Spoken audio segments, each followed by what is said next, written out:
유럽과 미국을 중심으로 환자가 급증하고 있는 가운데 국내로 들어오는 입국자의 감염 사례가 속속 확인되고 있습니다. 오늘도 신규 환자 10명 가운데 2명이 해외 입국 사례로 확인됐습니다. 정부가 예방을 위해서 열이 있는 해외 입국자는 현지 공항에서 출국을 사전에 막고 들어온 입국자는 전용 버스와 KTX 열차 전용 칸을 마련해서 접촉을 최대한 차단하기로 했습니다. 취재 기자 연결합니다. 이승훈 기자.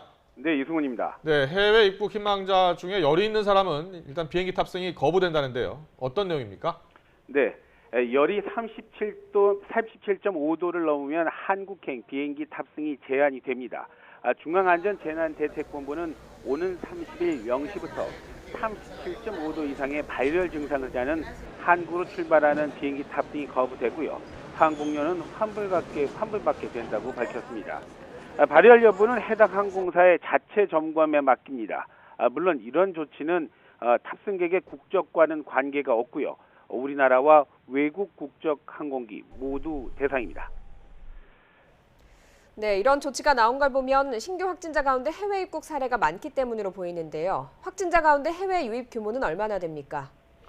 오늘 0시를 기준으로 해서 신규 확진자는 모두 91명인데요. 이 가운데 해외 유입 환자는 10명 가운데 2명꼴인 19명입니다.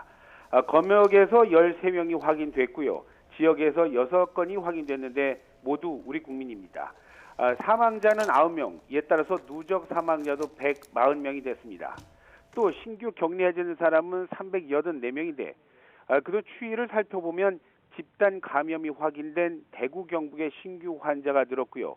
해외에서 감염된 환자가 늘어나면서 전반적인 신규 환자 수는 줄었지만 지역에서 확인되는 사례는 울산과 제주 등 광범위한 지역으로 넓어지는 모습입니다. 해외 입국자가 많은 미국과 유럽 등에서 환자가 폭증하고 있는 만큼 증상이 없는 입국자에 대한 관리도 중요해졌습니다. 정부가 해외 입국자를 위한 교통 지원 대책을 마련했죠? 예, 그렇습니다. 해외 입국자에게 교통편을 마련해 주는 건 우리 국민이 지금 가장 걱정하고 있는 입국자와 내국인과의 접촉을 어떻게든 최소화하기 위해서입니다. 핵심은 해외 입국자를 위한 전용 버스 그리고 KTX 전용 칸을 두는 겁니다. 수도권 입국자는 전용 버스를 이용해서요 16개 거점 지역으로 이동을 돕습니다. 다른 지역의 입국자는 전용 버스로 광명역까지 이동하고요.